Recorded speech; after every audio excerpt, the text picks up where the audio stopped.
Sir ఈ విషయంలో జరుగుతుంది అందరికీ తెలిసిన విషయమే. దీంట్లో నిన్న సాయంత్రం ఉభయ కుటుంబాల నుంచి కూర్చోవడం జరిగింది ఒక నలుగురు. నిన్న కొన్ని డిమాండ్స్ వాళ్ళు చేశారు వాళ్ళ తరఫున. ఈరోజు దివాకర్ గారు అని వాళ్ళకి సంబంధించి వాణి గారికి సంబంధించిన బ్రదర్ అవుతారు, ఆయన వచ్చారు. ఈరోజు అన్నయ్య గారికి వాళ్ళు చెప్పిన డిమాండ్స్ నేను చెప్పాను. వాళ్ళు చెప్పిన డిమాండ్ పర్లాకమిడిలో ఉన్నటువంటి ఫ్యాక్టరీ పాలిషింగ్ యూనిట్, దానికి సంబంధించి అది రిజిస్ట్రేషన్ చేయమన్నారు. దానికి అన్నయ్య గారు ఒప్పుకున్నారు తక్షణమే చేసేయడానికి. దాని మీద ఎటువంటి చిన్న చిన్న లోన్స్ అలాంటివి ఏమైనా క్లియర్ చేసుకుని ఇమీడియట్గా రిజిస్ట్రేషన్ చేయడానికి సిద్ధంగా ఉన్నాం సార్. రెండో పాయింట్కి టెక్కల్లో వెంకటేశ్వర కాలనీలో బిల్డింగ్ ఉంది. ఆ బిల్డింగ్ కూడా దాని మీద బ్యాంక్ లోన్స్ ఏమైనా 20 లక్షలు 15 లక్షలు ఉంటే క్లియర్ చేసి అది కూడా ఇమీడియట్గా రిజిస్ట్రేషన్ చేసేయడానికి రెడీగా ఉన్నాం సార్. లేకపోతే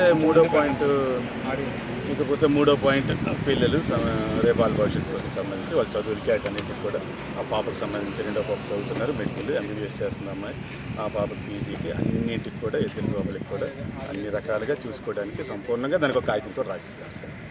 వరకు వాళ్ళు అన్ని అక్కడ వరకు క్లియర్గా ఉంది సార్. లేకపోతే ఇటీవల జరుగుతున్న ఈ రచ్చ దాదాపు 15, 16, 22 సంవత్సరాలు జరుగుతుంది. వాణి గారికి శ్రీనివాస్ గారికి మధ్య దీంట్లో మరీ మధ్యకాలంలో వీధిని ఎక్కువ ఇబ్బందికరమైంది కాబట్టి 498 డైవర్స్ పిటిషన్ పడిపోయినాయి కాబట్టి ఈ రెండింటినీ రచ్చ చేయకుండా మ్యూచువల్గా చేసుకుందాం ఒక ఆలోచనతో మా దృష్టి నుంచి అది మేము చెప్పాం సార్. ఒక మ్యూచువల్ కన్సెంట్తో డైవర్స్ వాళ్ళకి తీసుకోవడానికి మేము చెప్పాం అతను దివాకర్ గారి కాల్పట్ల విషయం. లేకపోతే 5th ఇది బిల్డింగ్కి సంబంధించి వారు తదనంతరం డాక్యుమెంట్ అని రాయమన్నారు. అది రాయడం జరగదు సార్. మరి శ్రీనివాస్ గారు ఉండాలి, ఆయనకి రేపు పొద్దున్న ఆరోగ్య సమస్యలు ఇబ్బందులు అన్నీ చూసుకోవడానికి ఉండాలి. రేపు పిల్లలకి అందరికీ చూడాలంటే అన్నీ ఉండాలి కాబట్టి అది అలాగా రాయలేము. మిగతావన్నీ నాకు తెలిసి 90%, 99% వాళ్ళు చెప్పినట్టు అనుకూలంగా చేయడానికి సిద్ధంగా ఉన్నాం. మీడియా తరఫున మీకు మేము విజ్ఞప్తి చేస్తున్నాం, రిక్వెస్ట్ చేస్తున్నాం.